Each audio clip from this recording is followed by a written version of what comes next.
c'est parti, et on commence par la partie plutôt conférence sur préparer votre rentrée. Donc qu'est-ce qu'on va évoquer? On va évoquer 4 grands thèmes, comment vous organiser. En tout cas, moi je vous partagerai, c'est vraiment une conférence partage, hein, et partage de mes pratiques en général avant la rentrée. Une partie donc sur l'organisation, des choses très pratico-pratiques. Une partie sur le bien-être. Alors pourquoi bien-être? Pour la plupart d'entre vous, soit vous êtes en vacances, soit il y a des chances que vous reveniez de vacances. Voilà, on est à une dizaine de jours de la rentrée. Et pendant les vacances, on se repose et c'est comment on peut tirer parti du repos et pas partir sur les chapeaux de roue et être directement super stressé et perdre tout le bénéfice des vacances. Voilà. Donc on verra quelques pratiques simples, je vous donnerai quelques astuces, voilà, des partages de choses soit que j'expérimente, soit que je pratique, soit que j'ai expérimenté. Qui me conviennent moi pas forcément, mais je vous ferai un retour et peut-être que vous, ça vous conviendra. L'aspect formation, moi je trouve que c'est hyper important avant la rentrée, c'est le meilleur moment en fait, hein. Après les vacances, après le rush vraiment de l'activité, je trouve que c'est le meilleur moment pour se former et puis pour tester des nouvelles choses. Je vous montrerai ce que je vous propose de tester si vous en avez envie. Moi je vais proposer ce soir et vous disposerez après de ce contenu pour savoir ce que vous aurez envie de mettre en place ou pas. Donc on va commencer par la première partie sur l'organisation. Alors on va voir des choses, encore une fois, très pratico-pratiques. La première chose, en tout cas moi c'est la chose à laquelle je m'attaque en premier en général, c'est l'aspect fourniture. Que ça soit pour commencer les fournitures scolaires, si vous avez des listes d'achats, ça sert vraiment à rien d'attendre le dernier moment, comme tout le monde, pour aller faire vos courses de liste scolaire, si vous avez des enfants. Je vous dis ça c'est l'organisation en fait, c'est vraiment la question de l'anticipation, et ça vaut bien sûr pour la préparation de la rentrée, mais l'anticipation c'est quelque chose de tout à fait général et de tout à fait global dans la vie. Et même quand vous mémorisez, quand vous apprenez, dans la formation mémoire par exemple, c'est une des 5 étapes pour bien mémoriser, c'est d'ailleurs la première, d'anticiper et de bien vous préparer à apprendre. Voilà. Donc quand on mémorise, il y a une checklist entre guillemets qui est courte, avant de passer sur une phase d'apprentissage ou de mémorisation à respecter. Et là pour l'organisation c'est pareil, c'est comment vous pouvez dresser un peu votre checklist, des choses à faire, comme ça vous les faites au fur et à mesure avant de vous retrouver dans le rush des magasins. Donc la première chose c'est vraiment la liste scolaire. Ensuite si vous avez des fournitures pour le bureau, que ça soit si vous travaillez à domicile ou à votre bureau, c'est pareil, si vous avez des choses à commander sur des sites en ligne, etc., c'est le moment de le faire, voilà, tant que c'est calme. Comme ça, vous pourrez vous concentrer sur ce que vous avez à faire à la rentrée sans surcharger cognitivement votre cerveau avec toutes ces tâches qui pourraient être faites maintenant. Et puis les fournitures pour la maison, voilà, que ce soit des fournitures pour travailler, les listes de courses, pour être paré pour la rentrée et vous libérer l'esprit de ça. En fait, l'enjeu ici sur l'organisation, c'est comment vous pouvez vous libérer l'esprit de ce que vous pouvez faire avant. Donc des choses très simples.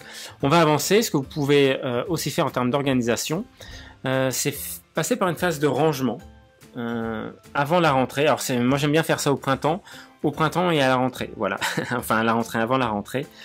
Et ranger, c'est ranger son grenier et son garage. Enfin en tout cas chez nous c'est un peu comme ça.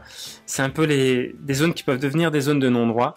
Et mettre de l'ordre dans ces deux zones-là, c'est vraiment intéressant. Moi, je trouve que c'est un vrai impact sur la vie en général. Alors, je ne pourrais pas vous expliquer pourquoi. C'est juste un retour d'expérience. Et pour en avoir discuté avec d'autres personnes, et notamment Claudia, mon associée, qui me disait qu'elle avait le même retour, le fait de ranger son grenier et son garage, si jamais c'est un peu si vous êtes un peu en mode débarras dans ces zones-là, c'est vraiment une façon de remettre de l'ordre dans sa vie et dans sa tête. C'est assez impressionnant. Et si vous l'avez jamais fait comme ça en conscience, je vous invite à le faire. Voilà, vous prenez une pièce, vous la rangez à fond, grenier ou garage, et vous voyez comment vous vous sentez. Moi, je sais que chez nous, ça nous fait beaucoup de bien. La chambre d'enfant aussi, la préparer pour la rentrée. Voilà, c'est tout simple et c'est pareil. Ça va leur permettre de gagner aussi en occupation de l'esprit. Le fait d'avoir une chambre rangée, c'est tout bête, mais ça permet de mieux réfléchir. Et une astuce que que j'avais vu dans des formations sur l'organisation il y a longtemps. Alors, ça va vous paraître tout bête, mais c'est la gestion des surfaces planes. Alors qu'est-ce que j'appelle les surfaces planes? Ce sont les bureaux, les tables, les commodes, les dessus des meubles, etc. Une surface plane, laissez-la plane. Voilà, c'est pas une surface qui est vouée à accueillir plein d'objets. Chez nous, des fois, on se laisse déborder comme ça, où on pose les affaires et les surfaces planes deviennent vite encombrées. Et c'est pas anodin parce que votre regard voit ça tout le temps en fait. Votre regard voit ça tout le temps. Et ça pollue vraiment le regard. Moi, depuis que je fais ça à la maison, ça m'insupporte de plus en plus, et donc en général, les surfaces qui planent, qui sont occupées par des objets, des feuilles, des cahiers, des livres, etc., ça reste de moins en moins longtemps, parce que je trouve que c'est vraiment dommageable. Voilà. Donc ces 3 propositions de rangement, de profiter là des 10 jours qui nous restent pour ranger grenier, garage, la chambre d'enfant, si vous avez des enfants, et puis de vous occuper des surfaces planes dans les lieux de vie. C'est vraiment, moi je trouve que c'est vraiment très important. Un 3e pôle, c'est toujours sur l'organisation. Ça concerne le ou les sports, si vous avez des activités sportives, vous ou vos enfants. Pour les enfants, s'ils n'ont pas fait le choix, c'est le moment de regarder. Vous allez tout simplement sur l'organisation municipale des sports, si vous en avez une, ou sur le site de la mairie de votre mairie ou des villes autour, où vous discutez avec vos enfants s'ils ont une préférence pour un sport. S'ils n'ont pas de préférence, vous pouvez chercher avec eux. Je sais que pour ma fille qui était un peu dans le doute là, ces dernières années, c'est ce qu'on fait avant la rentrée. On regardait le site de la mairie chez nous, sur les communes aux alentours, et on regarde les activités proposées. Et on voit avec elle ce qu'elle a envie de faire. Bon, c'est pas toujours évident, mais il peut y avoir de bonnes surprises. Et pensez à vous inscrire avant le rush aussi, si c'est possible. Contactez les associations. Voilà, en général, elles permettent de remplir des formulaires d'inscription et en ligne, ce qui permet de ne pas faire la queue. J'ai des souvenirs quand mes enfants faisaient de la gym, de passer un temps infini à faire la queue pour arriver à la table pour inscrire nos enfants, voilà. Alors qu'on l'a appris après, on aurait pu anticiper tout ça. Donc moi, je vous invite vraiment à anticiper un maximum toutes ces tâches qui sont pas forcément très marrantes, mais le fait de les faire avant, ça vous libérera de l'esprit pour la rentrée où il y a vraiment assez de choses à gérer, voilà, en plus. Et la dernière proposition dans l'organisation, c'est les rendez-vous médicaux, notamment par rapport au sport. Alors nous, à la maison, on a de la chance, on a une naturopathe à domicile, puisque mon épouse est naturopathe. Donc on a la chance de quasiment jamais aller chez le médecin. Par contre, tous les 2 ans, on est obligé pour le certificat médical. Donc c'est une fois que le sport est choisi, que ça soit pour les enfants ou pour vous, il vaut mieux le faire avant la rentrée de septembre, parce qu'en général, les médecins sont assez débordés avec ça. Même si a priori avec les histoires de Covid du moment, les médecins, enfin certains disent que leur cabinet était, en tout cas avant les vacances, que leur cabinet était assez désert. Donc profitez-en maintenant, parce que ça risque de pas forcément durer quand tout le monde va vouloir des certificats pour inscrire leurs enfants ou s'inscrire eux-mêmes. Pardon. Donc voilà 4 axes rapides: fourniture, rangée, le choix de l'activité sportive et l'inscription, et puis valider tout ce qui est rendez-vous médicaux pour le sport. Voilà. On va voir le prochain aspect après l'organisation. Donc c'est le volet bien-être, et on va voir ce que vous pouvez faire pour agir au niveau du bien-être. Donc l'objectif ici, c'est de poursuivre vraiment le bénéfice du repos des vacances, et comment vous pouvez en tirer parti, le faire durer, voilà, sans rentrer dans une phase de rentrée justement stressante, comme vous l'avez peut-être vécu. Moi, ça m'est déjà arrivé plusieurs fois, voilà. Donc qu'est-ce qu'on peut faire, hein? La première chose, c'est des pratiques de relaxation. Ça, c'est tout simple. Moi, j'avais testé plusieurs choses, et une des premières que j'ai testées et que je fais encore, ça s'appelle le training autogène de Schultz. C'est une pratique qui est très très simple. Pour vous donner un peu l'historique, je crois que Schultz était un docteur, comme son nom l'indique, plutôt allemand, du début du XXe siècle, et il était aussi hypnothérapeute. Et quand il mettait les gens en phase d'hypnose, il s'est rendu compte en proposant un questionnaire après les séances que ses patients avaient les mêmes on va pas parler de symptômes ici, mais décrivez les mêmes sensations pendant l'état physique. Une sensation de relaxation mentale, une sensation de lourdeur, une sensation de chaleur. Ça, c'était les trois choses qui revenaient souvent. Et il a mis au point une méthode de relaxation très simple, basée sur de l'autosuggestion. Et là-bas, c'est ça, c'est la relaxation, voilà, la relaxation mentale, crée une sensation de chaleur et de lourdeur dans les membres. Quand on commence, je vous invite à regarder, il y a des livres très bien faits là-dessus. Voilà, moi j'avais acheté un vieux livre. Moi j'ai découvert ça, j'avais 16-17 ans, vous voyez, donc j'en ai 43 aujourd'hui, donc ça commence à faire à remonter, et c'est vraiment simple et super efficace. Moi j'aime beaucoup ça. Vous avez des applications aussi pour la relaxation, avec ou des CD ou des. Vous pouvez regarder également sur. Moi j'utilise Spotify comme service de musique en ligne, et sur Spotify vous avez des séances de relaxation comme ça. Alors si vous êtes anglophone, vous en aurez. Si vous comprenez bien l'anglais, vous en aurez à l'appel. En français, il y en a un peu moins, mais vous pouvez chercher, voilà, des relaxations dirigées. Mais le plus simple vraiment c'est d'être autonome, et j'aime beaucoup le training autogène de Schultz. Ça me fait penser à une anecdote que je peux vous raconter. L'utilisation la plus marquante, c'était quelques mois après l'avoir découvert. Donc j'avais 17 ans à l'époque, et je pratiquais beaucoup les arts martiaux. Et je venais juste de remporter la Coupe de France de Nunchaku. Je sais pas si ça vous parle, le Nunchaku. C'est 2 bâtons avec une chaîne, voilà, qu'on fait tournoyer. J'ai beaucoup pratiqué ça quand j'étais plus jeune. Et après les championnats de France, j'ai fait une démonstration. On m'a demandé de faire une démonstration pas très loin de chez moi. J'habitais déjà Nantes, c'était à Rennes. Et c'était dans la plus grande salle de Rennes de l'époque. Je sais pas s'il y a des salles plus grandes. C'était le Palais Omnisport de Rennes. Et il y avait 5 à 6 000 personnes dans la salle. La salle était pleine. C'était un gala d'arts martiaux. Et je devais intervenir tout seul, voilà. Tout seul au milieu. On m'avait demandé de choisir une musique. On m'avait laissé un temps. Donc j'avais quelques minutes pour faire une prestation, une démonstration. Et j'étais un peu stressé, voilà, j'étais pas très serein.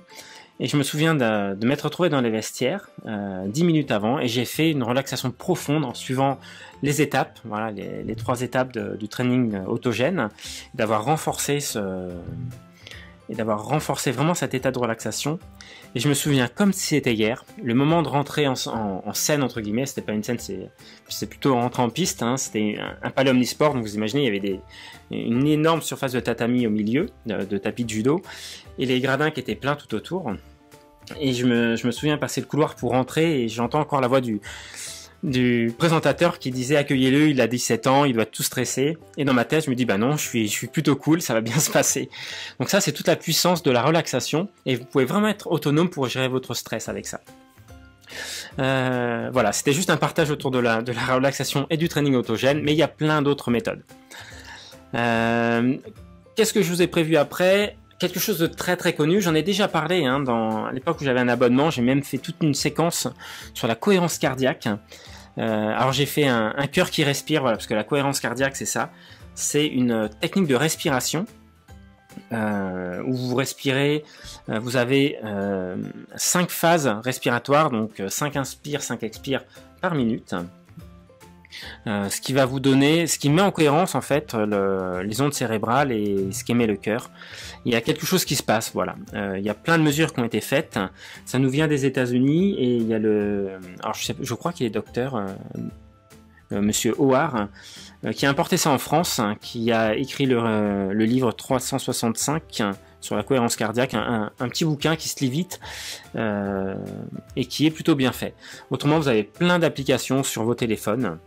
Moi j'utilise, je vais vous dire, j'utilise l'application qui s'appelle Respirelax.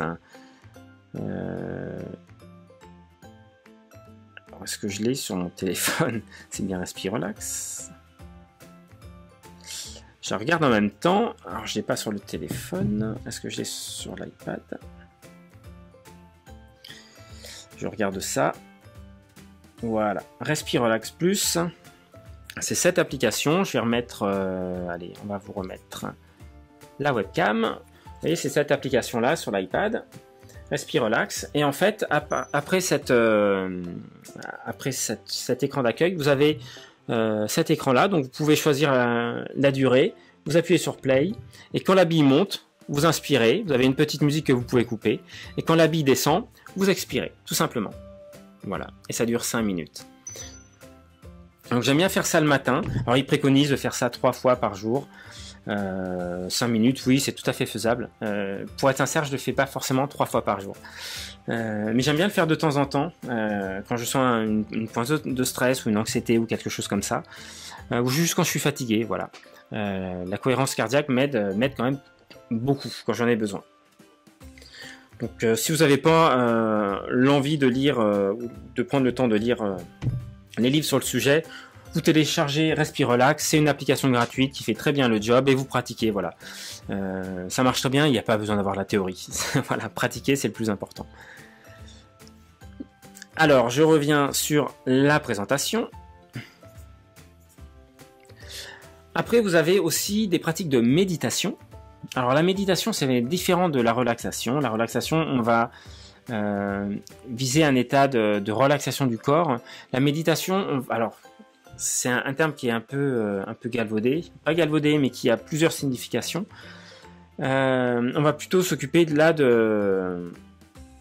la déconcentration de l'esprit. C'est-à-dire, autant quand on est concentré, vous allez prendre un sujet, vous allez être hyper focus sur un sujet, autant la méditation, dans sa définition plutôt méditation laïque, version pleine conscience, on va plutôt défocaliser l'esprit et être à l'écoute de ses sensations ou de ses pensées. Donc on éteint la machine à penser, entre guillemets. Il y a un livre qui est sympa sur le sujet, c'est celui du hamster là, du docteur Serge Marquis, un Québécois qui est fantastique. Vous pouvez aller regarder ses conférences en ligne notamment. Il compare notre mental à un hamster, voilà, qui court dans sa cage tout le temps. Et la relaxation aussi, mais la méditation, elle permet vraiment de calmer ce hamster. Et donc c'est tout simple, hein, vous pouvez juste vous asseoir, mettre votre conscience dans votre corps. Si vous n'y arrivez pas, vous mettez votre conscience juste dans votre main droite par exemple, après dans votre main gauche, et après petit à petit dans l'ensemble du corps. Vous pouvez ensuite écouter vos pensées. Donc le but c'est pas de faire le vide, parce que plus on veut faire le vide, moins on y arrive et plus ça stresse. C'est une erreur de débutant, en général en méditation, mais juste d'écouter les pensées. Donc vous écoutez une pensée, puis l'autre, et vous allez voir, au bout d'une minute, de 2 minutes, ça commence à se calmer. Pareil, il y a plein d'applications pour ça sur internet. Il y en a une qui est célèbre, qui est Petit Bambou, qui est de la méditation dirigée, méditation relaxation dirigée en fonction des audios. Vous avez des programmes complets, donc vous avez un programme de 7 jours qui est gratuit pour tester. Je vous invite à le tester.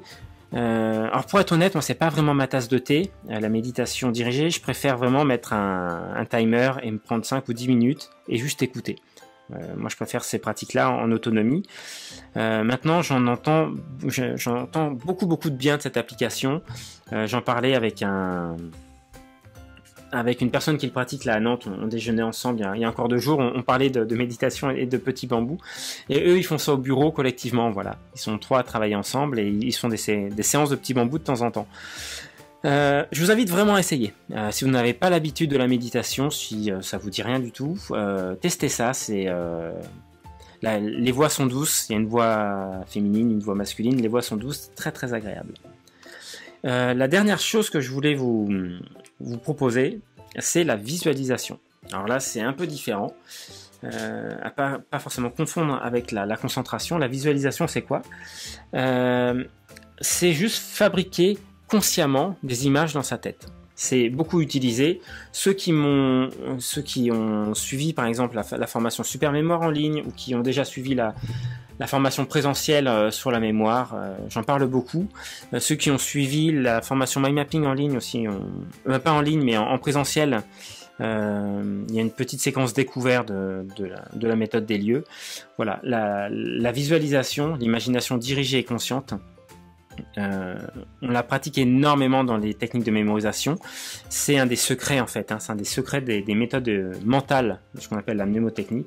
C'est un des vrais secrets qui a complètement disparu pour différentes raisons, notamment si on reprend un peu l'histoire de la mémoire, c'était énormément pratiqué avant que l'Église mette la main mise sur l'éducation à une certaine époque.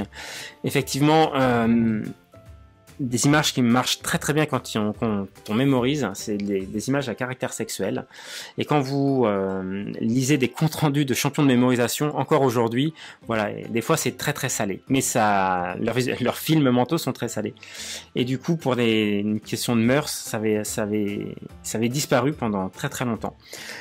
Et ça a été redécouvert notamment grâce à l'art du spectacle. Hein, ça, voilà. Là, j'ai été formé à tout ça grâce à mon ami Vincent Delourmel, qui est un ancien magicien. Et autant toute la sphère scientifique, ou je pense à la psychologie cognitive qui étudie la mémoire, avait complètement abandonné cette approche. Et ça a été redécouvert vraiment par les artistes de mémoire, qui ont remis ce qu'on appelait les mnémonistes. Vincent Delourmel, qui est un ancien mnémoniste professionnel, voilà, qui est formateur sur la mémoire maintenant aussi. C'est eux qui ont vraiment remis ça au goût du jour. Et il y a plein d'expériences. Lui, par exemple, Vincent est rennais et a été testé par Alain Lieury, par exemple, qui est décédé maintenant, mais qui est le chercheur en langue française qui a le plus produit, à mon avis, le plus publié sur la mémoire. Il a édité des dizaines de livres chez Dunod notamment, mais chez d'autres éditeurs, des livres très très bien sur la mémoire, voilà. Alain Lieury, si ça vous intéresse, voilà, vous pouvez noter les références. Et du coup, il y a plusieurs scientifiques qui se sont intéressés à l'étude de mnémonisme pour voir comment ça fonctionnait.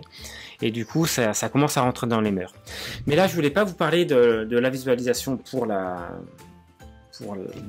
mémoire, mais plutôt dans un axe à la fois de bien-être et puis d'anticipation de ce que vous voulez vivre en fait. C'est très très intéressant, il y a tout un courant de développement personnel qui est parfois mal perçu parce qu'à mon avis mal compris, mais vous pouvez vraiment programmer ce que vous voulez vivre, par exemple à l'échelle d'une semaine, d'une journée ou d'une année.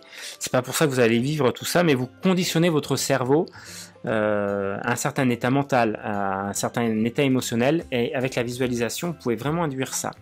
On est proche ici de l'auto-hypnose, par exemple. Je vous laisse vraiment explorer cet aspect visualisation. C'est très très très intéressant. Moi, je l'ai beaucoup utilisé dans le milieu sportif à l'époque où je faisais de la compétition. Quand j'ai fait les championnats de France et les championnats du monde, je m'en suis aussi servi pour arriver à... Comment on pourrait dire ça ? Pour aider à déclencher un certain état mental et émotionnel pour un événement. Vous voyez, par exemple. C'était très décrié, il y a un reportage qui a été très décrié, qui est sorti, je crois que c'était en 2008, qui s'appelle Le Secret, qui est basé sur ce qu'on appelle la loi de l'attraction, qui utilise beaucoup la visualisation, mais ça a été très mal compris à mon sens, où il suffit pas juste d'imaginer que des choses vont arriver, s'asseoir dans son canapé, attendre que ça arrive, ça se passe pas comme ça. Je vais pas m'étendre trop sur ce sujet, mais j'ai fait des expériences très très très étonnantes. À partir du moment où vous lancez une intention, que vous l'imaginez avec l'émotionnel et que vous passez à l'action, ça c'est très important d'associer les deux, il peut se passer des choses très étonnantes. Et c'est arrivé, depuis que j'ai découvert ça, que je l'utilise, j'ai vécu des choses assez amusantes, voilà. Et c'est très intéressant parce que ça permet vraiment aussi quand on découvre ça, et quand on exploite ça pleinement, en conscience, ça permet de devenir vraiment responsable de sa vie. Il y a plein de choses très intéressantes côté bien-être, côté santé aussi. Il faut savoir que à l'hôpital, il y a des anesthésies qui se font sous hypnose maintenant. Il y a des anesthésistes, hypnothérapeutes. Voilà, le pouvoir de l'esprit est impressionnant. Pour la mémoire aussi. J'avance, hein, je vais pas trop m'étendre sur le sujet, c'est pas le but, mais c'est plutôt une ouverture si ça vous intéresse. Voilà, c'est pas des sujets que j'évoque habituellement. Donc après l'organisation, après comment poursuivre cet état de bien-être des vacances un peu plus longtemps, avec ce que je viens d'évoquer. Moi je trouve que c'est le meilleur moment pour se former. Alors moi je forme à l'efficience cognitive et je pense que avant de se former à autre chose, ça devrait être on devrait commencer par ça, parce que derrière l'efficience cognitive, il y a tout simplement apprendre à apprendre. Donc si vous me suivez, vous connaissez mes thématiques, voilà les 4 grandes thématiques que j'aborde, la pensée visuelle avec le mind mapping et le sketchnoting, la mémoire, la lecture efficace, et pas juste la lecture rapide, hein. Je le dis suffisamment souvent. Il y a plusieurs paramètres pour devenir un lecteur efficace, plusieurs paramètres sur lesquels vous pouvez intervenir, et la vitesse n'est qu'un des paramètres. Il y a aussi la compréhension, parce que lire vite sans comprendre, ça sert pas à grand chose, et la rétention, parce que lire sans rien retenir, ça sert pas à grand chose. Et pour la rétention notamment, moi j'aime bien croiser avec les autres techniques, notamment les techniques de prise de notes visuelles, qui permettent de synthétiser des livres, de synthétiser des lectures, et de pouvoir réactiver les idées clés, soit d'un livre, soit les idées clés que vous avez eu besoin dans un ou plusieurs livres. Voilà, c'est vraiment très sympa. Donc vous voyez, 10 jours avant la rentrée, moi je trouve que c'est très bien de prendre un de ces sujets, de l'expérimenter, de le creuser un peu. Et si vous ne connaissez pas ces sujets, je vous invite à vous intéresser d'abord au mind map ou au sketchnote, et à la pensée visuelle, parce que ça c'est un retour d'expérience. Savoir organiser vos idées, savoir prendre des notes, pour moi c'est la compétence de base, c'est la première compétence de ces compétences d'efficience cognitive à acquérir. Parce que vous avez beau développer une super mémoire grâce à la mnémotechnie, si vous n'avez que les techniques mentales à votre actif, il faudra répéter en permanence. La lecture c'est bien, mais lire vite, lire bien, si vous n'êtes pas capable de synthétiser ce que vous lisez, qu'est-ce que vous allez retenir de tout ça, tout simplement.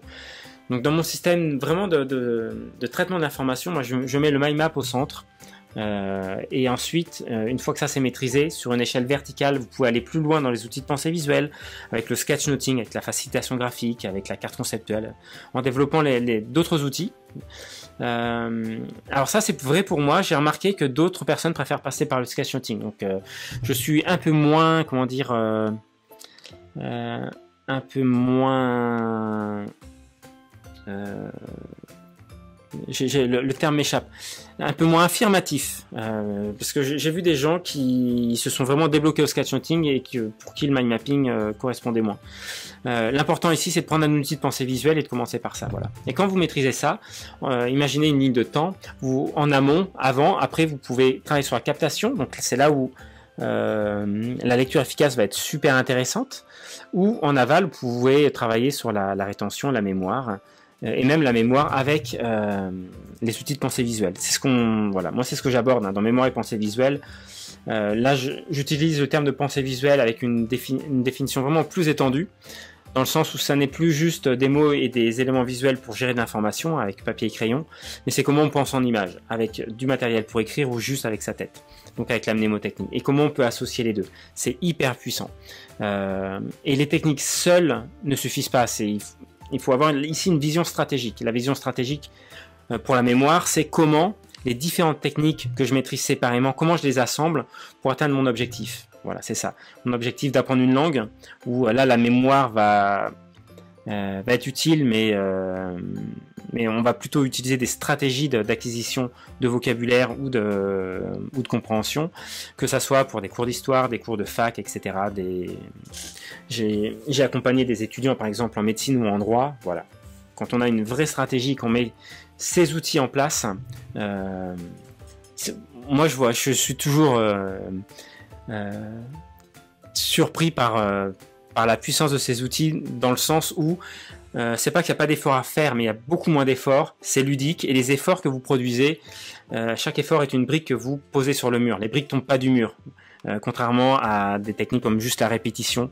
Vous allez lire un texte 2, 3, 4 fois, et vous mettez des briques, et le lendemain les briques sont tombées, il faut reconstruire le mur à chaque fois, quoi. Avec les bonnes techniques, on n'a pas cet effet-là. Et puis bien sûr, d'autres domaines, selon vos besoins et vos envies. Pensez pas seulement à ce que je propose sur mon site, hein, là je fais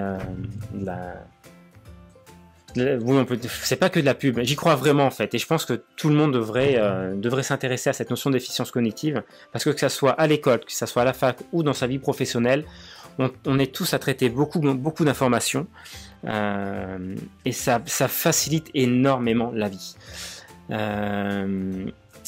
Et à côté de ça, vous avez peut-être d'autres besoins, et c'est le moment, je pense, voilà, les 10 jours avant la rentrée, même si vous avez repris le travail, alors, chaque cas est particulier, mais souvent, fin août, les gens sont encore en vacances, le rythme est encore un peu plus lent, c'est là où vous avez un peu de temps, un peu de disponibilité mentale pour apprendre quelque chose de nouveau. C'est vraiment un très bon moment pour le faire, je pense. Donc voilà sur ces 3 premiers axes. Le dernier, c'est tester. C'est tester des nouvelles choses. par rapport toujours à cette période. Alors, qu'est-ce que je voulais vous dire sur la phase de tester? Alors, bien sûr, si vous êtes formé, testez vos nouvelles compétences, c'est le moment. Une astuce que je dis systématiquement en formation, quand vous montez en compétence dans un domaine, appliquez-le tout de suite. J'ai l'habitude de dire en formation, moi j'ai deux types d'apprenants en général. J'ai les apprenants qui commencent tout de suite et les apprenants qui commencent demain. Et ceux qui commencent demain, et ben demain c'est encore demain et encore demain, ils laissent passer une semaine, 2 semaines, et puis ils ont un peu oublié, puis ils ont l'impression que ça va demander beaucoup d'efforts de s'y remettre. Un mois passe et ils s'y remettent pas. Je trouve ça vraiment dommageable. Alors pas pour moi, hein, parce que le travail de formation, de test et d'expérimentation, moi je l'ai fait, voilà. Moi je pense que le formateur est le premier formé, donc j'expérimente tout et je monte suffisamment en compétences pour avoir quelques étages d'avance, si c'est pas quelques immeubles d'avance sur les gens que je forme. Okay, moi ça me paraît un basique en tant que formateur.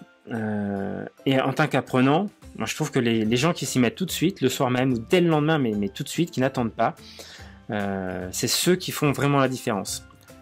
Quand vous apprenez quelque chose, vous investissez de l'argent, du temps, de l'énergie, et après c'est votre responsabilité d'avoir un vrai retour sur l'expérience là-dessus, sur un investissement, pardon.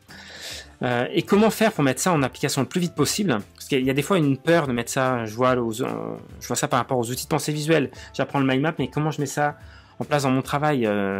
Voilà. Le secret, c'est d'appliquer tout de suite sur des domaines, des expériences sur lesquelles il n'y a aucun enjeu. Je vais prendre des expériences très simples. Vous décidez de vous former aux outils de pensée visuelle, mind mapping ou sketchnoting. Et bien commencez par exemple à sketchnoter votre journée. Commencez à préparer votre journée avec un mind map. 5 minutes, même sans respecter toutes les règles, vous prenez 5 minutes le matin pendant une semaine et vous sketchnotez toute votre journée. Qu'est-ce que vous avez à faire aujourd'hui? Qu'est-ce que vous pouvez faire d'autre sans enjeu? Votre liste de courses. Vous prenez un logiciel, Xmind, et vous cartographiez vos courses et vos branches de premier niveau. Vous mettez les rayons par exemple. Vous voyez, une fois que vous maîtrisez un peu Xmind, tout de suite vous pouvez faire ça. Vous allez prendre en main le logiciel et le jour où vous aurez besoin d'utiliser à des fins professionnelles ou et avec enjeu, et ben vous aurez déjà de l'expérience. Vous pouvez commencer à prendre des notes d'un livre ou d'un article qui vous plaît avec le mind mapping ou le sketchnoting. Quand vous êtes à l'aise, prenez des projets plus ambitieux, sketchnotez un livre pour vous, un livre de non-fiction par exemple, un livre pratique, un livre de, je sais pas, vous pouvez mind mapper ou sketchnoter vos recettes de cuisine, vous voyez. Vous pratiquez l'outil sur des applications où il n'y a pas d'enjeu et vous allez voir petit à petit, vous allez mettre en œuvre ces outils là où il y aura de l'enjeu, vous serez beaucoup plus à l'aise tout de suite. Donc voilà, comment tester les nouvelles compétences que vous acquérez en formation, et que ça soit les formations à l'efficience cognitive ou n'importe quoi d'autre. Moi je pense vraiment encore une fois que c'est le bon moment pour faire quelque chose. Une formation pas forcément très ambitieuse, mais 1 ou 2 jours de formation, ou acheter un livre et le lire et l'appliquer, c'est le bon moment, et le tester tout de suite. Ce que vous pouvez tester encore, c'est tester des rituels. Ça marche très très bien. Rituel le matin, rituel le soir ou d'autres choses. Si vous n'avez jamais entendu parler de ce genre de choses, je vous invite à vous intéresser à des livres comme le Miracle Morning. C'est un livre qui est très simple, qui a été écrit par un coach américain qui propose lui un rituel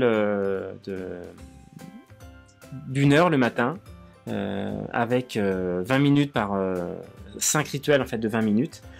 Non, c'est 6 rituels de 10 minutes, excusez-moi, parce que ça faisait pas 1 heure. 6 rituels de 10 minutes, ce qu'on appelle les savers, avec une pratique de silence, donc de méditation, une pratique d'affirmation, pratique de visualisation, savers, silence, affirmation, visualisation, le E pour exercice, le R pour je sais plus, et le S pour scribe, pour écrire. Donc lui il fait ça 10 minutes sur chaque étape et il est en super condition pour toute la journée. Et c'est vrai que quand vous adoptez des rituels le matin, si vous adoptez les bons rituels, ça permet vraiment de pouvoir conditionner positivement votre journée. C'est impressionnant. Alors c'est pas obligé du tout d'appliquer la méthode du Miracle Morning, hein. Mais c'est juste d'avoir un rituel pour le matin, un rituel pour le soir. Pour vous, vous pouvez aussi, si vous avez des enfants, mettre ça en place tout en douceur avec les enfants. Vous pouvez aussi accompagner les rituels avec la pensée visuelle, faire un mind map ou un sketch note avec les différentes étapes que vous affichez dans la chambre de l'enfant par exemple. C'est super pratique. Donc je vous invite à réfléchir à ça, si ça vous tente, si voilà, ça résonne, voir comment vous pouvez mettre concrètement des rituels le matin et le soir. Un rituel du matin tout simple, ça peut être je me lève et la première chose que je fais, je vais dans la cuisine et je bois un verre d'eau. Si possible un verre d'eau tiède, c'est encore mieux. Première chose, moi je fais ça pour me réveiller le matin. Même si il est tôt, je suis au radar et que je dois partir en déplacement, c'est quelque chose pour moi qui marche bien, par exemple. Une lecture inspirante le matin, c'est très efficace aussi. Je trouve que c'est très très bien. Pour le sport, vous avez le 7 minutes workout qui est basé sur une étude alors je sais plus où ça a été fait aux États-Unis, dans une université américaine. Ils ont montré les effets positifs d'exercices simples sur une durée de 7 minutes. Pareil, cherchez 7 minutes workout, vous avez des applications qui sont super bien faites. La meilleure que je connaisse, c'est une application en anglais qui est 7 minutes workout. Que j'ai sur mon iPad, voilà, qui est vraiment sympa. Je vous laisse faire vos recherches. Et si vous avez besoin, on pourra me reposer les questions après. La dernière chose que je voulais vous proposer, c'est de tester différents outils, différentes méthodes. Renseignez-vous changez vos habitudes. Voilà, c'est vraiment le bon moment là, 10 jours avant la rentrée. Qu'est-ce que je vous ai mis ici? Le travail par run. Alors, qu'est-ce que c'est le travail par run? L'illustration de ça, c'est le Pomodoro. C'est le Pomodoro où vous travaillez par séquence de 20 minutes avec de 20 à 25 minutes, de 25 minutes avec 5 minutes de pause. Voilà. Et donc ça fait un run. Et à la fin de 3-4 runs, vous faites 15 minutes de pause. Donc ça, c'est la méthode Pomodoro. Moi, c'est pas celle que j'utilise parce que je trouve que 25 minutes, c'est trop court. Moi, j'aime bien travailler sur des séquences de 30 minutes, voire soit 30 minutes, soit 1h30 de concentration totale, ce qu'on appelle de deep focus, là, de concentration intense, où moi j'aime bien me conditionner avec de la musique par exemple, où je mets mon casque et je vais mettre un timer pendant une demi-heure ou 1h30, je vais travailler comme ça de façon intense et concentrée. Vous pouvez utiliser un time timer également. Alors il existe des applications time timer, moi j'aime bien, même si ça coûte très cher pour ce que c'est, je trouve. C'est un timer de poche avec un disque rouge que vous programmez avec un temps d'une heure maximum qui défile et vous voyez le temps qui passe. À l'origine, ça a été fait pour ça a été mis au point pour les enfants qui avaient des déficits de l'attention, pour les aider à retrouver une bonne attention. Donc je vous invite vraiment à regarder ça. Vous pouvez regarder sur Amazon, c'est très très efficace. Qu'est-ce qu'on a d'autre? Alors j'ai mis un écran pour vous proposer des applications sur l'ordinateur si vous le souhaitez. Ça peut être très très bien aussi. Donc voilà ce que je voulais partager avec vous sur cette phase-là de conférence. Est-ce que déjà sur ce que j'ai dit, vous avez des questions? Alors, il y en a à 10 € chez Amazon. Alors oui, ça doit être le time timer. Alors attention, regardez les commentaires.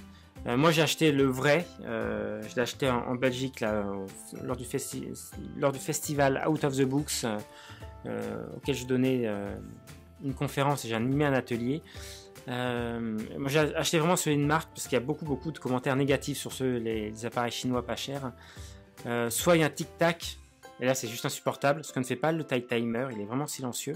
Si vous avez un tic-tac tout le temps, c'est juste insupportable. J'ai lu ça comme commentaire négatif, et des appareils au bout d'une semaine qui tombent en panne, qui ne marchent plus.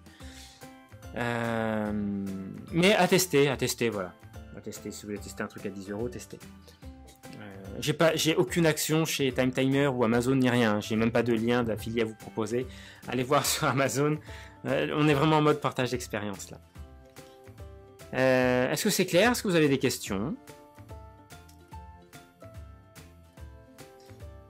Alors, j'ai l'invité 195-100 qui partage. Coucou Cyril, en effet, on utilise le time timer avec des enfants autistes. Oui, tout à fait.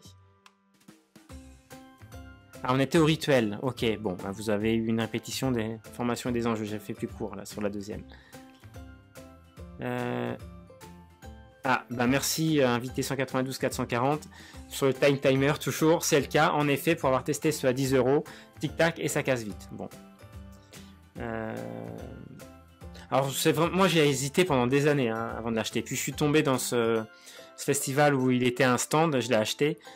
Ce que vous pouvez faire déjà, voir si le travail par run ça vous convient, et moi je pense que ça convient à tout le monde, mais vous pouvez tester déjà Minuteur en ligne, le site. Voilà. Et puis si vous sentez le besoin de l'appareil physique, c'est vraiment, l'appareil est vraiment très bien, c'est un investissement, mais après voilà, vous l'avez pour des années. Et vous pouvez l'utiliser pour vos enfants aussi. Lavage des dents, des choses comme ça. Si vous avez des enfants en bas âge, les 3 minutes ça veut rien dire. De dire à un enfant lave-toi les dents pendant 3 minutes. Il faut programmer l'appareil sur 3 minutes et là il va voir le timer, le temps passé, et à la sonnerie il sait que c'est bon. A priori il n'y a pas d'autres questions, je vais avancer dans ce cas là. Je vais avancer. Donc les loupés, alors ça va aller vite. Qu'est-ce qu'on avait prévu avec Claudia, mon associé? Qu'est-ce qu'on avait prévu de partager? On avait des choses très sympas. Formation et conférences. On avait la photolecture avec Thérèse de la Boulée, donc tout ça c'est reporté à l'année prochaine. Toutes nos formations à nous, vous avez vu, on fait plus de présentiel. Voilà, sur le port du masque, j'aurais beaucoup de choses à dire. Moi j'ai passé 2 heures par jour à m'informer pendant le confinement, pardon. Et il y a quand même des choses surprenantes, voilà. On est passé d'une vision scientifique à médicale à une question, quand on aborde le sujet, on a l'impression d'aborder un sujet religieux, quoi. On est bien plus maintenant dans le domaine de la croyance que dans le domaine scientifique et expérimental. Et même, je trouve que le domaine scientifique a été complètement dévoyé en un milieu de croyance, voilà. Et en 2 mois, on a entendu tout et son contraire. Voilà. Donc moi, j'ai un avis, vous l'aurez compris, un peu plus réservé que ça sur l'obligation du port du masque, etc. Je vous invite à aller. Il y a Didier Raoult qui a donné une interview il y a très peu de temps avec Laurence Ferrari. Voilà, écoutez-la, elle est juste magistrale, l'interview. Et pour une fois, il tombe sur un journaliste qui est pas là juste pour le descendre ou faire du sensationnel et qui pose des vraies questions intéressantes où il peut s'exprimer pleinement. Très intéressant. Je reviens sur les loupés. Donc oui, nous on n'a pas fait nos conférences parce qu'il est hors de question que je mette des gens avec un masque et que je porte des masques toute une journée dans une salle pour donner des formations. Donc on a basculé tout en Zoom avec une surprise qui arrive, là, je vous le dirai juste après. Donc il y aura de nouveau les formations présentielles avec nous et photolecture avec Thérèse. Là c'était plus pour les intervenants extérieurs que je voulais voir les loupés. Et ça viendra premier semestre ou deuxième semestre 2021. Thérèse est du même avis que nous, voilà, donc on laisse passer ça. Ensuite, on avait une super conférence et formation présentielle à vous proposer sur le leadership. Dans mes contacts et dans mes amis même, c'est devenu des amis, j'ai 2 militaires et ex-militaires. Il y en a un que vous connaissez peut-être, c'est Phil Van Den Bosch, qui est un officier de l'armée belge, un de mes élèves qui a fait toutes mes formations et qui a été champion de France l'année dernière en présentiel. Voilà, il a remporté l'épreuve la plus dure, qui est l'épreuve de prise de notes en direct. Il a été médaille d'or là-dessus. Et il est instructeur, il a été instructeur militaire et s'occupe de plusieurs formations. Je voudrais pas dire n'importe quoi, mais l'équivalent de Saint-Cyr en Belgique, voilà, école royale militaire. Donc il est en charge de la formation des cadets. Donc l'aspect leadership, il connaît bien. Il m'a présenté un de ses amis qui était un des organisateurs de la Fabrique du Changement de Namur, que j'ai bien côtoyé, qui est marié avec une Belge ou une femme qui est Delphine, qui est partie avec moi en Chine, voilà, qui était mon binôme pendant le voyage. Donc voilà, ce sont des amis que je connais très bien, qui sont très très très bons dans l'aspect leadership. On a longtemps échangé sur ce sujet-là au restaurant lors d'échanges. J'ai vraiment eu envie de partager ça avec vous. Et on a monté, alors on l'a pas fait malheureusement, j'ai l'interview de de Phil, l'autre s'appelle Greg, j'ai l'interview de ces deux personnes pour lancer ça. On voulait faire un atelier d'un jour ou deux. Bon, ça sera 2021. Restez connectés, hein. Le but là, c'est pas du tout de faire de l'argent. Ça sera payant bien sûr, parce qu'il faut quand même qu'on fasse vivre la structure, qu'on se défraie. Le but, c'est vraiment de faire un galop d'essai, de lancer ça, voir si ça accroche, voir si ça vous plaît. J'aurai l'occasion de vous en reparler parce que ce sont des gens vraiment extraordinaires.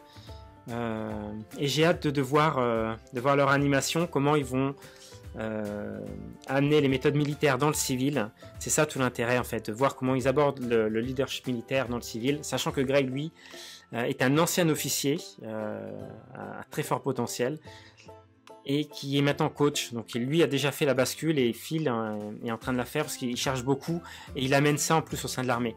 Donc il y aura plein de choses à partager très très intéressantes. Et ça sera toujours les gens qu'on vous présentera. Pour ceux qui ont vu Thérèse, c'est que du pratico-pratique. Hein. On ne fait pas de descendants universitaires, nous ça ne nous intéresse pas vraiment. Le troisième volet, c'était autour de la pédagogie. Alors c'est grâce à Thérèse, on a rencontré une personne qui travaille sur la suggestopédie de Lozanov. Voilà. Alors dans les bouquins, on vous dit des choses merveilleuses à ce sujet-là. J'étais au départ, pour pas vous cacher, comme la photolecture d'ailleurs, hein, j'étais un peu dubitatif. Alors malheureusement, la photolecture, moi j'en ai vu qu'un tout petit bout, parce que j'étais malade quand elle a animé à Nantes, et je devais le faire cette année en mars, et du coup on a tout annulé avec le confinement. Mais j'ai Claudia qui a suivi tout le parcours et qui m'a fait vraiment un super retour, comme tous les participants d'ailleurs. Et elle m'a parlé de suggestopédie et de Lonnie Gold, qui est un franco-québécois qui est souvent en Suède, enfin qui est un citoyen du monde clairement, qui est un peu un des derniers des mohicans de la suggestopédie, qui a tellement de choses à partager. Voilà, j'ai interviewé aussi, on voulait lancer quelque chose. Alors là, c'est une formation plutôt professionnelle qui s'adresse à des formateurs, des enseignants, à des coachs, des gens qui travaillent sur l'humain et sur l'aspect plutôt avec une vision pédagogique.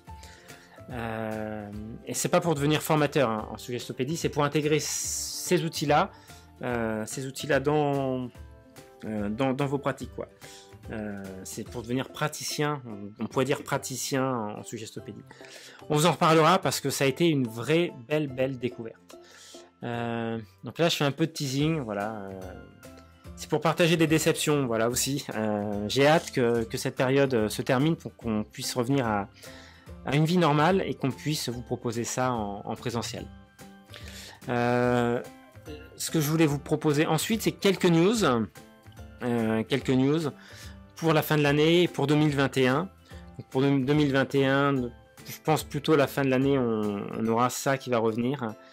On avait d'autres choses aussi. Je l'ai pas noté parce que c'est pas aussi avancé. Là, ce que j'ai mis, c'est vraiment des choses qui étaient actées, datées, etc. On est en contact aussi avec Claudia, avec deux jeunes femmes qui travaillent sur la ProcessCom. Super dynamique, super vivante. On avait aussi envie de partager ça. Voilà. Ça sera des formations sans doute watch-on. C'est vraiment dans l'esprit de découverte. Voilà. On verra si ça se fait ou pas. Ça sera plutôt 2022, je pense, si ça devait se faire. Alors quelques news pour venir. La première chose, donc, c'est les formations Zoom. Donc on reprend la formation Mind Mapping, on reprend la formation Sketchnoting, ça tourne depuis le confinement, on en a fait pas mal, on en a fait beaucoup pour parler plus justement. Et on a introduit déjà 2 sessions de formation de lecture rapide. Alors pourquoi j'ai mis New? Parce qu'on a refondu, suite aux 2 premières sessions, on a refondu complètement la formation, et plutôt que de la faire sur une seule journée, qui était vraiment intense, j'ai voulu tester. On va la faire sur 4 demi-journées, 4 modules. Vous pourrez trouver ça dans l'onglet Zoom, formation Zoom. On a décidé de tester la formule en 4 demi-journées qui seront beaucoup plus light, parce que la lecture rapide, en fait, pour rien vous cacher, c'est quand même moins fun et à animer et à apprendre que le mind mapping, mais c'est quand même super utile. Et on a voulu faire des sessions plus légères, assez intenses, et vous laisser le temps à minima une demi-journée ou la prochaine session pour pouvoir pratiquer ce que vous avez vu. Et on aura une session de 2 jours en mind mapping. La prochaine, c'est la semaine prochaine d'ailleurs, je crois, à vérifier dans le calendrier, où là je duplique ma formation mémoire. Alors là, c'est là pourquoi je la conserve sur 2 jours, parce que c'est super ludique, parce que c'est pratico-pratique. Pardon. Il y a un peu de théorie, bien sûr, mais la théorie, elle est abordée sous forme avec les outils de facilitation graphique, là, comme je fais ce soir, et que de toute façon, la théorie me permet aussi de passer des messages pratiques, vous verrez bien. Il y a quelques surprises dans cette formation. C'est la formation que je faisais sur 2 jours que j'adapte en Zoom. Voilà, formation qui marche super bien. Donc c'est pensée visuelle et mémoire. Et comme je disais tout à l'heure, pensée visuelle avec une définition très étendue. Donc là, si ça vous intéresse, hein, vous pouvez aller. Alors, je peux partager mon écran si vous voulez rapidement. Vous pouvez aller sur mon site. Alors, est-ce que Chrome va s'afficher? Il faut que j'aille la chercher. Alors, excusez-moi, comme il a planté. Écoutez, c'est pas grave, on verra ça tout à l'heure. Allez voir sur l'onglet formation dans le menu, formation Zoom, et là vous avez toutes les dates. Voilà. Et ceux qui n'ont pas fait de formation encore, on a le pack mis à jour avec la formation mémoire en plus, avec plein de dates, sachant que si toutes les dates que vous avez là ne vous conviennent pas, vous pouvez choisir entre toutes les dates qu'il y a déjà, mais vous pourrez reporter sur les prochaines dates qu'on posera plus tard, hein, si vous voulez, si vous préférez la formule du pack. Qu'est-ce qu'on a d'autre dans les news? Donc la grosse nouveauté, c'est la formation Zoom, mémoire et la nouvelle version de la formation lecture rapide et mind mapping. Voilà, sketchnoting c'est rodé, et avec Claudia on est super agréablement surpris du travail que vous nous rendez. C'est voilà, la montée en compétences est impressionnante. Je vous cache pas que le Zoom, du côté formateur, c'est quand même moins sympa à animer, hein. Il y a rien de tel que le présentiel, rencontrer les gens, enfin il y a rien de tel. Pour animer, c'est quand même beaucoup plus sympa. Là où j'étais très agréablement surpris, c'est qu'il y a exactement la même montée en compétences. Voilà. Donc, je fais quasiment la même formation. Elle est très légèrement allégée parce qu'en Zoom, on n'avance pas à la même vitesse. Voilà, c'est un peu différent. Mais c'est des choses qui tournent autour de la carte et plus des prises de conscience que j'ai enlevées. Mais sur l'aspect montée en compétence sur la carte, on a des cartes mentales là, pour la certification qui sont incroyables. Alors je ne l'ai pas mis ici, mais on va lancer la certification Cyril Maître également, pour tout, mind mapping, sketchnoting, lecture rapide et mémoire. Et je pense qu'on va la lancer dès les prochaines sessions. Voilà. Donc la formation mind mapping sera doublement certifiée, Buzan et Cyril Maître. Je ne sais pas si on va continuer longtemps la certification Buzan, parce que je ne vous cache pas que derrière ça, c'est juste un business en fait. Et je trouve ça un peu moyen. Et puis vous allez voir dans les news, on lance une autre formation professionnelle en relation avec cette certification Cyril Maître. Donc qu'est-ce que je peux vous dire de plus? L'autre chose, c'est que vous avez peut-être vu passer, les championnats de France présentiels auront lieu en novembre, et on va monter une vraie équipe, et on va vous préparer. Ça serait une équipe restreinte, c'est la première année qu'on fait ça. Et on va, comme ce qu'on fait d'habitude, on va le faire bien. On va prendre le temps, on va mettre l'énergie pour ça. Et on prendra, je pense, une quinzaine de personnes. Donc on a déjà 5 personnes a priori qui nous ont confirmé qu'ils nous rejoignaient. On verra s'ils nous confirment fermement, mais normalement on aura 10 places ouvertes pour cette formation. Cette formation comprendra non pas une formation complète. J'avais donné en fait c'était l'année dernière, 2019. J'avais testé la formation de préparation sans montée d'équipe en présentiel. C'est une formation qui durait 2 jours. Donc on a tiré plein d'enseignements positifs, des choses à améliorer. Et là, il y aura une demi-journée plus plusieurs modules de suivi qui vont durer 1h30, entre 1h et 2h, quoi. Voilà, grosso modo. Avec des exercices à faire, avec des retours personnalisés pour ceux qui ont fait la certification avec nous. Ça sera un peu sur le même modèle, sauf qu'on on vous demandera voilà, de faire ça de façon plus régulière. On vous imposera certains contenus à cartographier pour que ça respecte quand même ce que vous allez rencontrer dans la compétition. Mais on vous proposera aussi juste des cartes de votre quotidien, voilà, qui resteront confidentielles hein, si vous ne voulez pas les partager bien sûr. Et on vous demandera de respecter les règles d'usant pour la compétition. Vous aurez dans cette préparation, vous aurez le même niveau qu'un arbitre international. En fait, moi, c'est un des secrets hein, qui m'a permis de remporter les championnats de France et les championnats du monde sur plusieurs épreuves. C'est que en championnat de France, ils ne voulaient pas nous donner la grille de notation. Il y avait un business là-dedans, il fallait la payer. Donc j'ai passé la certification pour devenir arbitre, sans arbitrer, en tant que compétiteur. Ça, c'était autorisé. Donc ce qu'on fera dans cette formation-là, c'est que je vous amènerai jusqu'à ce niveau-là, en termes de compétences. Vous n'aurez pas le certificat d'arbitre, mais vous aurez la compétence en tout cas. Et le secret, c'est d'avoir cette compétence dans la tête quand vous réalisez vos cartes, pour scorer. Ce qui sera très très important, là, on va jouer sur les valeurs. Nous, on va pas monter une équipe de guerriers, une équipe de... On part pas au combat, hein. On vous propose une aventure humaine d'ailleurs, en premier lieu. Et vous ne combattez pas contre les autres dans ce genre de compétition, mais juste contre...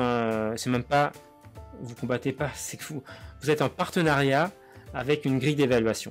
Il faut bien la maîtriser, l'avoir en tête, et quand vous faites vos cartes, scorer au maximum.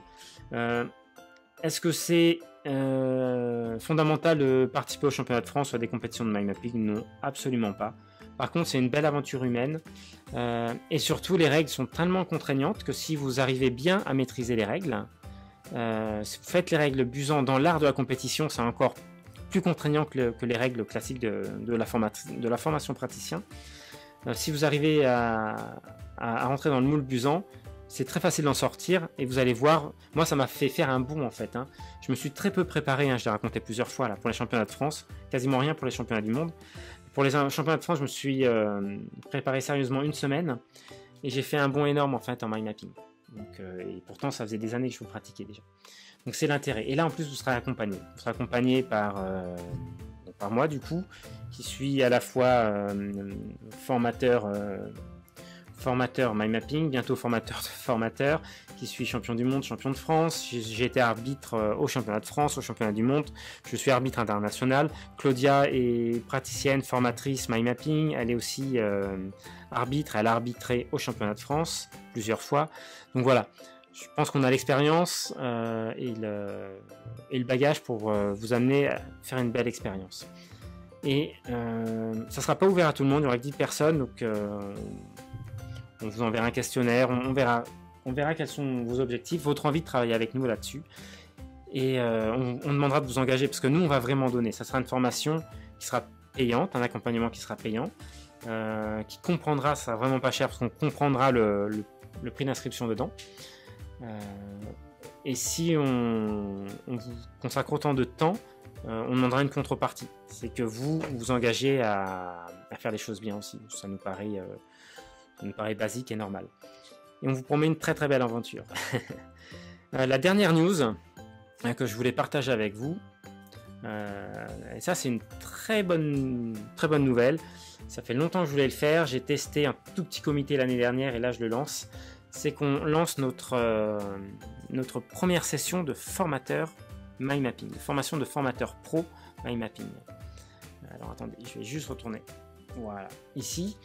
Qu'est-ce qui se cache là-dessus? Là-dessous, ça sera une formation qui sera certifiée par nous. Vous aurez le certificat formateur Cyril Maître. Sous certaines conditions, vous serez autorisé à délivrer la certification praticien. Voilà. Contrairement à Busan, on ne vous demandera pas une fortune par certificat. On est contre ce domaine-là. On ne prendra que 5 à 10 personnes. Je vais tout vous donner pendant cette formation. Il y en a qui m'ont dit mais pourquoi tu fais ça, tu formes tes concurrents? Non, je ne forme pas mes concurrents, je forme mes futurs partenaires. Donc si jamais vous avez une fibre pour ça, c'est une formation déjà qui va être, c'est une formation professionnelle. Donc je vous le cache pas, je vais pas vous le cacher, hein, c'est une formation qui sera beaucoup plus chère que tout ce que j'ai offert jusqu'à présent. C'est une formation qui va coûter 5 000 €, sachant que c'est relativement vite.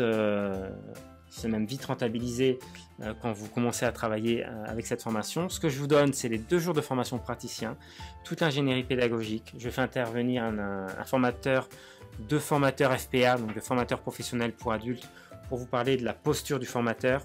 Moi, je vous donnerai des éléments d'ingénierie pédagogique également, que vous puissiez comprendre comment se monte une formation et comment adapter la formation que je vais vous donner. Vous serez avec de l'entraînement post-formation, parce qu'une formation, c'est un peu comme une pièce de théâtre. Vous animez les séquences et vous devez savoir exactement où vous allez, à quel rythme, qu'est-ce que vous devez dire, quand le dire, ce qu'il ne faut pas dire, etc. Pour ceux qui ont vécu avec moi la formation de mind mapping, vous ne vous rendez pas compte, c'est aller monter au millimètre. Et donc je vais tout vous donner et vous êtes sûr que ça va marcher après. Voilà. Vous n'aurez pas à vous poser de questions.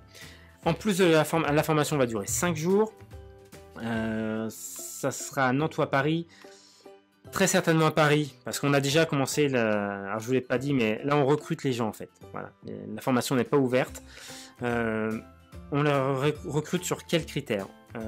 Le premier critère, enfin il y a 2 critères à égalité, c'est sur les valeurs, parce que on n'a pas envie de vous lâcher dans la nature comme ça derrière. Si c'est votre souhait, pourquoi pas, on l'entend et pourquoi pas. S'il reste une place de libre, on vous acceptera et on n'oblige rien. Hein. Mais nous, ce qu'on veut, c'est créer une communauté de formateurs, pouvoir travailler ensemble, pouvoir avoir un événement annuel, faire un suivi de cette formation dans les premiers mois, tous les mois, pour faire du partage d'expérience, pour faire de l'apport de contenu s'il y a besoin, pour lever des doutes, etc. Et après, faire ça tous les trimestres. On aimerait... là, c'est des idées, hein, quand on lance comme ça, il faudra faire ça avec vous. Avoir une rencontre physique une fois par an, avec d'autres communautés de professionnels autour du mind mapping ou de l'apprentissage. Vous voyez, on est en train de réfléchir à ça avec d'autres partenaires.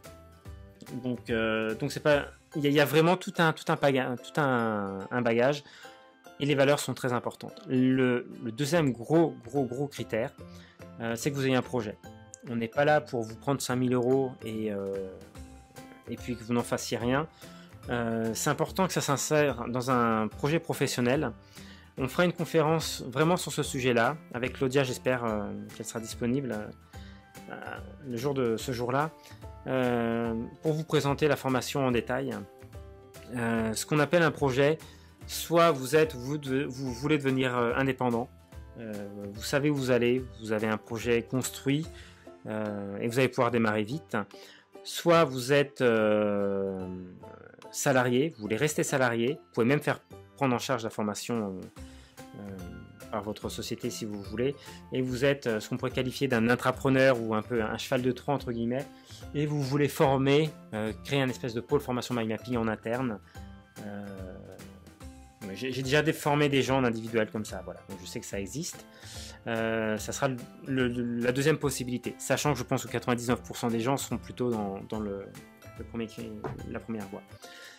Et puis le prérequis, c'est d'avoir fait la formation de 2 jours, parce qu'il faut l'avoir vécu avant de l'apprendre. Le formateur est le premier formé. J'aurai l'occasion d'en parler plus. Si jamais ça vous intéresse, vous pouvez demander un entretien téléphonique pour en discuter. Si vous n'avez pas de projet, ne perdez pas votre temps, ne me faites pas perdre mon temps non plus, parce que c'est moi qui ferai passer ces entretiens-là entre guillemets. Et bien sûr, je vous réponds à toutes vos questions, je vous présente la formation plus en détail si vous avez d'autres questions par rapport à ce qui vous sera présenté. Donc voilà, sur cette dernière grosse news, ça c'est vraiment la formation de l'année. On a hâte en fait de créer une communauté autour de ça. Je dis pas tout parce qu'on a plein de choses à partager autour de cette grosse formation. Voilà, est-ce que vous avez des questions par rapport à ce que j'ai à dire? Du coup ça a été, je pensais que ça serait duré moins d'1 heure, mais avec les aléas j'étais un peu plus lent que je le pensais. Alors peux-tu me confirmer l'ordre des formations conseillées? 1. Mind mapping, sketchnoting, mémorisation et lecture efficace. Alors non, c'est pas comme ça que je le conseillerais. Je conseille dans un premier temps d'étudier, d'apprendre d'avoir un outil de pensée visuelle, mind map ou sketchnote. Personnellement, j'ai une préférence pour le sketchnote au départ, mais pour le mind mapping au départ, mais je sais qu'il y a des gens qui préfèrent le sketchnote, qui sont un peu allergiques au mind map. Et le sketchnote marche très bien en premier. Mais un outil de pensée visuelle, là, le but c'est de structurer sa pensée ou de structurer la pensée d'un autre, d'organiser des idées de façon claire avec un papier-crayon, avec un visuel, mind map ou sketchnote. Et une fois qu'on a commencé ça, mind map ou sketchnote, c'est en 2 niveaux en fait. Le premier niveau, c'est un outil de pensée visuelle. Le deuxième niveau, c'est à l'horizontale, soit la lecture rapide, soit la mémoire, en fonction de vos envies, du programme, de vos besoins. Soit la verticale, la pensée visuelle, aller plus loin en pensée visuelle. Si vous avez commencé par le sketchnote, vous pouvez faire le mind map. Si vous avez fait le mind map, vous pouvez faire le sketchnote. Le sketchnote. Si vous avez fait le mind map et que vous voulez devenir formateur, vous pouvez étudier la question de la formation de formateur. Voilà. C'est plutôt en 2 temps. Premier temps, un outil de pensée visuelle. Deuxième temps, soit vous allez plus loin sur le traitement d'informations, soit vous allez plus loin sur la pensée visuelle. Voilà.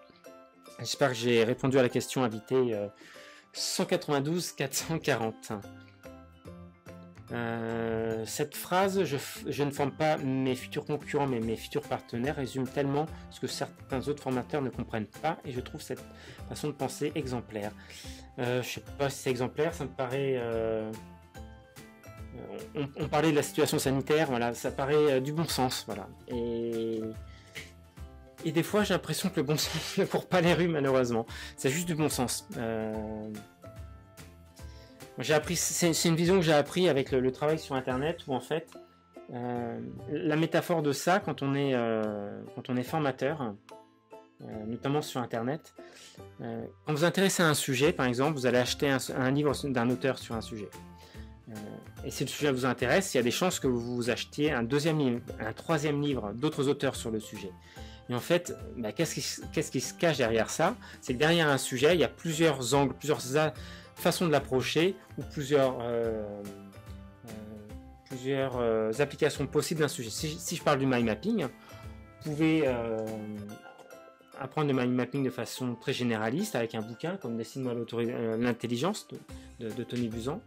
Ça va pas c'est dur d'apprendre, mais vous aurez une vue théorique. Après, vous pouvez aller voir, organiser ses prises de notes avec un mind map, ou apprendre avec un mind map, etc. Vous voyez, avec les livres, c'est pas évident. Mais c'est pour vous dire que vous pouvez ensuite, et ça, je l'expliquerai dans la formation de formateur. Il y aura un volet sur le volet entrepreneuriat et marketing, un peu pendant les 5 jours, et ça sera quelque chose sur lequel j'insisterai beaucoup après. Parce que je pense que quand on est indépendant, 40% de son énergie et de son temps, c'est le cœur de métier. Le reste, c'est la vision entrepreneuriale et comment on diffuse son message, comment on fait. C'est du marketing en fait. Et fait intelligemment. Quand on utilise les outils de pensée visuelle, ça aide grandement. Voilà, si vous me voyez sur les réseaux, avec les planches que je fais, voilà, vous pouvez faire des choses. Alors, pas dans la formation de formateur, mais ne serait-ce que quand on comprend comment faire des pictos. Et je l'ai déjà dit plusieurs fois dans les formations. Vous pouvez intégrer ça facilement dans des présentations classiques. Mais on approfondira ça plus en détail dans la formation de formateur si certains sont intéressés. Oui, le partenariat c'est quand même plus sympa. Et on a la même vision pour l'équipe en fait. Vous verrez l'équipe qu'on veut monter, on vous accompagnera. Mais vous allez vous accompagner et c'est tellement important. Si on vous fait monter à un niveau d'arbitre, c'est pour que vous puissiez vous auto-corriger les cartes entre vous, parce que vous apprenez autant en corrigeant les cartes des autres qu'en corrigeant vos propres cartes et qu'en pratiquant. En fait, vous voyez, il y a 3 niveaux de pratique: faire les cartes, corriger ses cartes et corriger les cartes des autres. Et chaque étape vous permet d'intégrer encore mieux l'outil. Et bien sûr, on sera là pour passer une 2e couche, pour répondre aux questions et tout ça. C'est de cette façon-là que j'ai préparé l'équipe de France qui est partie au championnat du monde. Sauf que c'était pas une équipe 6000 mètres, j'étais juste intervenant et il y avait d'autres éléments. Mais sur la partie mind map, c'est comme ça que je les ai préparés. Et là, je m'impliquerai beaucoup plus du coup. Donc c'est vraiment déjà vous allez payer. Et ça sera vraiment l'équipe qui portera pour l'instant mon nom. Et le but c'est que vous soyez les meilleurs possibles en fonction de vos capacités, de vos envies et de votre disponibilité. Voilà. Et que vous soyez partenaire avec un vrai esprit d'équipe. Alors, y a-t-il un outil de pensée visuelle plus efficace ou c'est en fonction de chaque individu? Alors ça, c'est une super question. J'ai fait plusieurs conférences sur le sujet. Il est 20h30 là. Moi, je veux bien, mais on est parti jusqu'à 23h là. Comment dire? Pour faire une réponse forcément biaisée et incomplète. Il y a des outils qui sont plus polyvalents. Le plus polyvalent que je connaisse, c'est le MyMap. Il y a des outils qui sont très spécifiques, comme le Sketchnote, qui est vraiment un outil de prise de notes, mais qui est beaucoup plus fun, beaucoup plus sympa à mettre en œuvre que le MyMap. Il y a des outils qu'on va utiliser plus à la main, plus à l'ordinateur, en fonction des contextes, des utilisations, etc. etc. C'est une très bonne question. Je referai peut-être sans doute cette conférence. C'est une conférence de découverte sur la pensée visuelle que je faisais que j'ai faite il y a plusieurs années, plusieurs fois, qui est très sympa.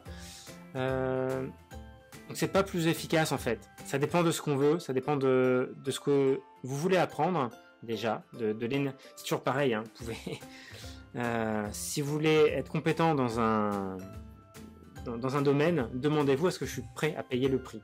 Alors pour le mind mapping, c'est pas grand chose. Pour le sketchnoting, c'est pas grand chose. Voilà. Pour tout ça, c'est pas grand chose. Mais mis bout à bout, voilà, si vous prenez le pack efficience cognitive par exemple et que vous formez à tous les outils, ça demande un certain investissement. L'avantage, c'est que c'est dilué dans le temps. Les zooms sont dilués dans le temps, donc vous faites ça au fur et à mesure. Mais est-ce que vous êtes prêt à investir quelques heures par semaine, quelques minutes par jour pour mettre ça en place? C'est ça.